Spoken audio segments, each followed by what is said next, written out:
Hakim. Tadi penduduk Kampung Setiajaya tidak dibenarkan menetaplah. Keputusan tidak berpihak kepada pihak penduduk. Okey.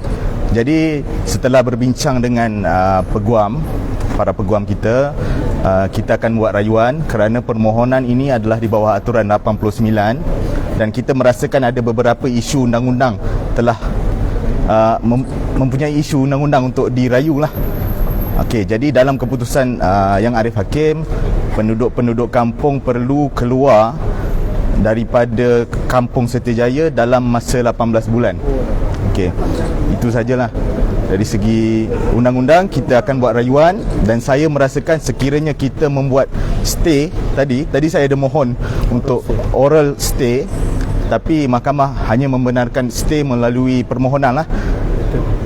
Jadi apa yang saya rasa terdapat special circumstances, keadaan yang istimewa kerana Kampung Setiajaya ini melibatkan 500 penduduk. Jadi sepatutnya apa yang kami rasa stay perlu dapatlah tadi. Okey, sikit saya nak tambah sikit. Keputusan tadi ialah kita lihat keputusan hari ini mahkamah telah memihak kepada Tak Kolej. Mahkamah address isu berkaitan dan maklum tentang Kampung Setiajaya ni mereka telah tinggal sejak tahun 1969. Mahkamah mengakui, tetapi disebabkan pejabat tanah telah pun memberikan grant kepada pihak Tak Kolej, itu telah menjadikan satu keputusan di mana mahkamah menyatakan bahawa apabila sesebuah individu ataupun organisasi telah menerima grant, mereka mempunyai absolute possession ke atas tanah tersebut. Walaupun pada saat dan ketika itu kita telah menunjukkan bukti-bukti kepada mahkamah bahawa kehadiran penduduk Kampung Setiajaya ini telah tinggal dan menetap di atas tanah itu sebelum tanah itu diberi milik kepada Tak Kolej. Itu telah kita bawakan isu ni kepada pihak mahkamah. Dan sebenarnya kita nak sangat sebenarnya kita mohon untuk aturan 89 ini diketepikan sebab ini ada isu untuk dibicarakan, dan kita akan memanggil pihak-pihak seperti pejabat tanah untuk kerajaan dan juga dan memanggil saksi untuk mendengar sama ada penduduk ni dah tinggal ke belum sebelum tu.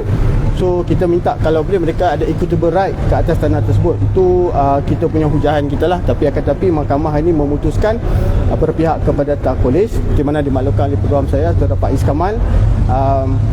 Mahkamah telah putuskan dan kita akan filekan rayuan lah. Dan dalam pada masa yang sama kita akan mencari jalan dan solusi yang terbaik kepada nasib kepada penduduk Kampung Setiajaya lah.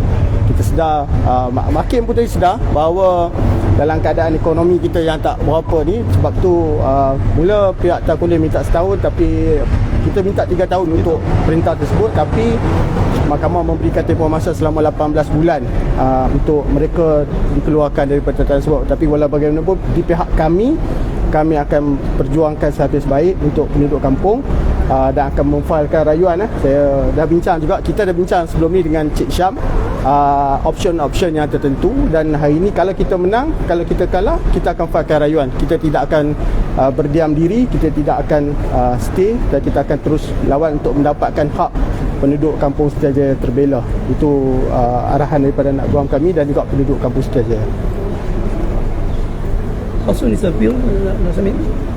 Appeal kita dah tempoh dalam 30 hari untuk filekan. Tadi kita cuba minta secara oral untuk stay, tapi Yang Arif Hakim minta kita filekan secara bertulis, permohonan secara tulis. Syam, boleh? Bilang kalau ada satu penduduk untuk punya respon Untuk wakil penduduk. Wakil penduduk Lepas sikit lah. Nanti kita respon besar mahkamah. Immediate respon. Saya rasa respon mahkamah dengan kira ni kita telah kalah lah. Dan kita ada berlaku sampai 18 bulan, dan kita serah kepada pihak guam kita lah untuk menjalankan yang terbaik lah untuk penduduk kampung. Sebab kita penduduk kampung tak tahu tentang legal ni jadi betul yang kita appoint lawyer. Jadi lawyer insyaAllah akan membuat yang terbaik lah untuk Kampung Setiajaya dan juga penduduk mereka untuk mendapatkan hak ganti rugi. Itu saja. Jadi orang kampung akan mula berfikir alternatif nak pindah ke mana, macam mana? Tak payah fikir dulu kot. Tenang lah. Kena bertenang dulu lah. Tak payah risau-risau, tidur nyenyak dulu. Yang kena benda ni panjang lagi. Kalau buatkan dulu pun dia kata ada 3 tahun untuk stay 18 bulan. 18 bulan mahkamah bagi 18 bulan. Mahkamah bagi 18 tapi dia orang itulah sebabnya tak boleh. Itu saja.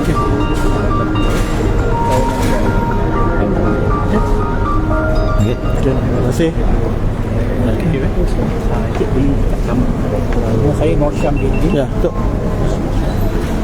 Tok, apa khabar? Apa ni, you tak tengok ke kes apa ni, Kampung Cubadak? Kampung Cubadak. Amri bin Muhammad Isa. Faiz Kamal bin Jaafar. You cuba cek tengok Kampung Cubadak. Cubadak mula-mula kalah. Hani Katiri bawa, lepas tu menang. IT better look on that case. Ya, Dia boleh dapat advance bila kita bawa benda tu juga. Lama kita perjuangkan Kampung Cubadak. Kita bawa isu tu. orang-orang yang memohon tanah tapi tak dapat. Ada point yang Jadi dalam isu ni kita sangat simpati di atas keputusan yang telah dikeluarkan oleh Mahkamah Persekutuan untuk tidak membenarkan peneroka asal bandar. Peneroka bandar ini penting untuk duduk di bandar dan mereka ini telah pun menduduki kawasan telah sekian lama. Jadi kebetulan pula dalam kampung Setiajaya ini ada lebih kurang 98 keluarga daripada veteran. Jadi kalau ikut dalam Perintah Majlis Angkatan Tentera 1973, setiap anggota tentera layak untuk mohon 2 lot tanah perumahan dan 20 ekar tanah pertanian di mana-mana seluruh Malaysia. Sebab tu mereka terlibat dalam projek buku hijau. Jadi mereka terlibat dalam buku hijau atas dasar tanah pertanian dan mereka buat rumah atas dasar 2 lot tanah perumahan yang telah diluluskan oleh Parlimen dan ada Akta Pemerintah Majlis Angkatan Tentera 1973 yang telah diluluskan. Jadi kita memohon kepada Perdana Menteri yang ada sekarang, Datuk Seri Anwar Ibrahim dan juga Menteri Wilayah dan juga Dewan Bandaraya Kuala Lumpur untuk melihat perkara ini untuk menegakkan keadilan kepada peneroka-peneroka khususnya veteran. Jadi kawasan ini adalah kawasan tanah. Mereka adalah layak untuk memohon dan mereka adalah pejuang yang membela tanah dan air. Mereka menduduki kawasan itu atas saranan buku hijau 1976. Jadi mereka sebagai seorang tentera dan bekas tentera sekarang ini, mereka dah berjuang untuk mempertahankan tanah negara. Adalah wajar untuk mereka ni diberi lot tanah. Dan mereka meneroka benda ini bukan baru dan dah dibenarkan sekian lama dan tidak ada halangan. Tiba-tiba di atas sebab tindakan mungkin pihak berkuasa, pihak PTJ ketika itu membuat persepadanan melupakan mereka, mengingatkan mereka sekarang terabai dan sekarang keadaan sangat berbahaya kerana apabila mereka dibiarkan dalam keadaan gelandangan, kita tak mau lihat mereka keluar. Apatah lagi isu berkenaan dengan tanah ini kalau diputuskan tadi telah dimenangi oleh Yutar kan, bermakna mereka ni akan keluar selai sepinggang kalau tanpa pampasan dan sebenarnya bukan mereka nak pampasan, mereka nak ganti rugi sebiji rumah sekurang-kurangnya untuk mereka tinggal di kawasan mereka sendiri kan. Kalau diberi kebebasan, kalau dalam jumlah yang bawah daripada 170,000, 180,000 dapat apa dekat Kuala Lumpur ni kan, dalam keadaan ekonomi yang merudum, saya mengesyorkan kepada Perdana Menteri Malaysia sendiri turun selaku Menteri Wilayah Persekutuan untuk menangani masalah ini. Ini melibatkan veteran. Kena ingat PMX pernah bertanding di Negeri Sembilan mengharapkan undi tentera. Jadi saya mengharapkan PMX atas janji-janji beliau sendiri ketika bertanding bersama-sama saya lawan dia di Port Dickson. Saya mohon untuk dia sendiri ambil isu ni kan. Jadi walk the talk kan. Talk bercakap saja tak guna. Sekarang buktikan bahawa dia adalah pembela kepada nasib veteran khususnya dan kepada rakyat di Kuala Lumpur kerana beliau sebagai Menteri Wilayah Persekutuan. Jadi perkara ini isu besar dan isu melibatkan periuk nasi, tempat tidur, benda yang sangat asas bagi seorang manusia. Dan ingat mereka ini telah banyak jasanya.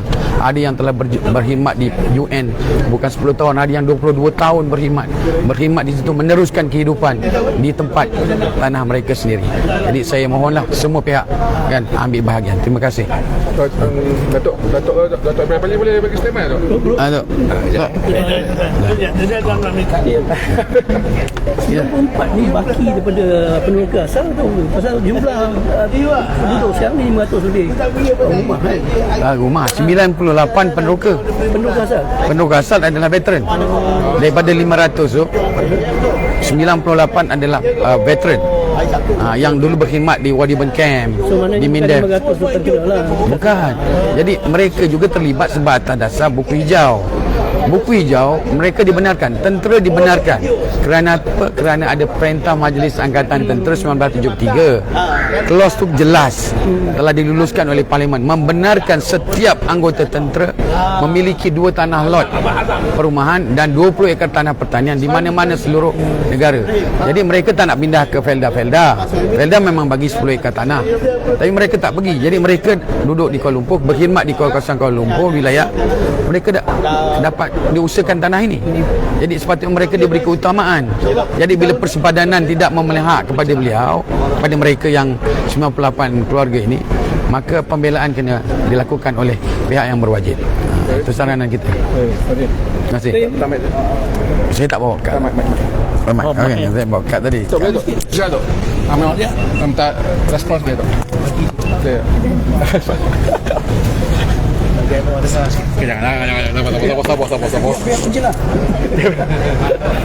Respons apa yang berlaku pada hari ini?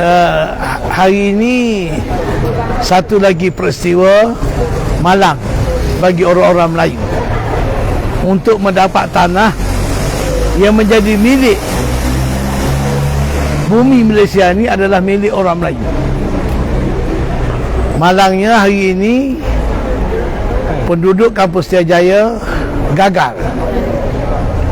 Keputusan mahkamah ialah mereka kena pindah dalam tempoh 18 bulan. Saya menjangkakan sekurang-kurangnya mahkamah bagi peluang untuk kes ini dibicarakan. Walaupun ada peruntukan dia guna undang-undang di mana mereka boleh mohon untuk halau penduduk, tetapi sekurang-kurangnya mahkamah juga saya berharap berlaku adil, setidak-tidaknya diizinkan ada perbicaraan. Bila berlaku perbicaraan, barulah kita boleh dapat maklumat yang mendalam, iaitu sejarah mengenai dengan tanah ni, kronologi, sebab isu yang diputuskan kerana tanah ni sudah diberi kepada pihak Kolej Tengku Abdul Rahman. Mereka sudah ada gerak, tetapi betul lah penduduk ni tak ada gerak, tapi penduduk ni mohon dulu sebelum daripada Kolej Tengku Abdul Rahman. Kenapa tak dulu kepada penduduk yang memohon sebelum Kolej Tengku Abdul Rahman diberi gerak? Ini isunya. Ini yang saya tengok isu yang tidak adil kepada penduduk-penduduk. Dan yang kedua pula, bila diberi kepada Kolej Tengku Abdul Rahman, apakah Kolej Tengku Abdul Rahman akan guna tanah tersebut untuk tapak pengajian, mendirikan fakulti ataupun sebagainya, ataupun tanah ini akan dibangunkan secara komersial? Itu kita nak tahu. Sebab kalau untuk nak bangunkan fakulti, pihak kerajaan, Kolej Tengku Abdul Rahman boleh memohon tempat lain. Tidak semestinya tempat itu. Universiti sekarang ini bukan satu tempat. Boleh berbagai fakulti berada di tempat yang berbeza. Kenapa nak ronggok dekat situ? Jadi saya percaya tanah ini akan dibangun secara komersial. Nilainya bukan kecil, bilion. Kalau nilai bilion, orang yang patut dapat tanah ni dapat 30,000 dengan 10,000 papasan pindah dengan nilai mungkin mencecah 1-2 bilion. Ini mana keadilan ini? Saya dengan cara terus terang lah, saya bukan nak mencabar, sebab saya nak sebut hanya secara yang yalah, I just want to see Perdana Menteri Anwar Ibrahim ni, Datuk Seri Anwar Ibrahim ni, yang sedang menjaja konsep Madani ni, prihatin rakyat ni. Saya nak tengok apa dia nak buat. Undang-undang satu hal lah, kita pun hormat undang-undang, tapi dari segi moralnya, bagaimana kita harus bela kepentingan rakyat, apatah lagi orang Melayu. Saya lebih menumpukan kepada humanitarian. Begitu juga seperti rakyat Palestin. You see, kita menumpu kepada kemanusiaan, bukan saja setakat undang-undang, kemanusiaan. Dan diorang ni dah lama masuk zaman tahun 70-an, dan dalam pengetahuan Allahyarham Tun Abdul Razak, di bawah program buku hijau, kerana 13 Mei berlaku tahun 69, penduduk Melayu di Kuala Lumpur ni tak ramai, maka dibawa penduduk-penduduk orang Melayu di luar daripada Kuala Lumpur masuk Kuala Lumpur, termasuk orang Kelantan. Saya dimaklum begitu. Jadi oleh kerana mereka ni sudah berkorban, apatah lagi mereka ni bekas tentera, janganlah halau macam ni. This is very rude. Dari segi saya bercakap bukan hal keputusan mahkamah ni, saya bercakap dari segi kerajaan. Dari segi kerajaan. Jadi tak boleh salahkan mahkamah. Sebab mahkamah dia go point of law. Kononnya sebab mereka diberi oleh Tengku Abdul Rahman dah ada geran. Jadi kenapa tak bagi geran kepada penduduk-penduduk sebelum ini? So kalau nak bagi papasan pun biarlah masuk otak sikit. Jangan 30,000 nak beli apa? Nak beli warung tepi jalan pun tak cukup. Nak beli kebaya pun tak cukup. Sama juga di Kelantan dulu di Kampung Palu. Roboh rumah 500, pindah 500. Ini gila kan?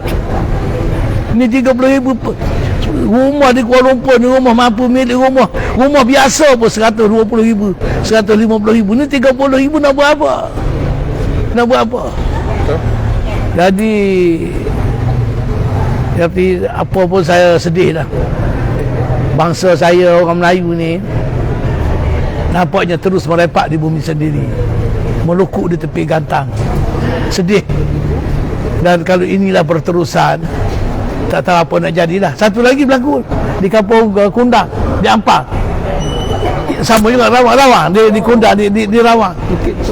Masuk kecoh ni, bulldozer dah masuk dah, tolak rumah. Pun saya dah pergi dulu, cuba bela, tapi tak upaya.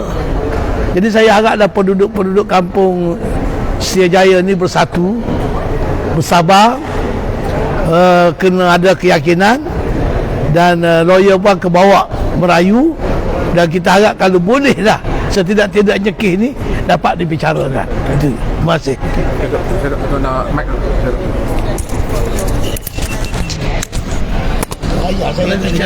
Saya tak belajar undang-undang, saya jadi lawyer, Ustaz.